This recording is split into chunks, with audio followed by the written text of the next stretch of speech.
এই তো আমার মামার বাসায় কতগুলো কোয়েল পাখির বাচ্চা, না সরি বাচ্চা না, কোয়েল পাখি। এরা ডিমও দেয় প্রতিদিন। হাই, ডাকতেছেও, ডাকটা খুবই সুন্দর।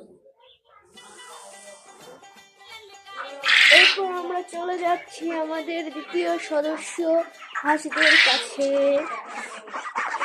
ক্যামেরা আনতে ওনারা চলে এসেছেন পোস্ট দেওয়ার জন্য।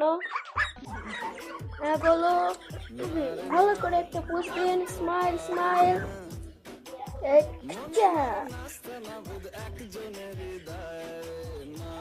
ছবি তুলে নিয়েছি। কি আপনি কিছু বলতে চান? দর্শকদের উদ্দেশ্যে বলতে পারেন, বলবেন কিছু? আপনি আপনি বুঝতে পারতেছি আপনারা কিছু বলতে চান। ওকে, তাহলে আমি চলে যাচ্ছি, ভালো থাকবেন, বাই। এখানে দেখছি টোপার ভিতর মুরগি আছে। হাই, আপনাকে এখানে বন্দি করে রেখেছে, সো স্যাড। এখানে আমরা একটা বন্দি মানুষ মুরগি দেখতে পেলাম, আর এখানে কিছু নাই। এখন আমরা এখান থেকে বিদায় নিচ্ছি।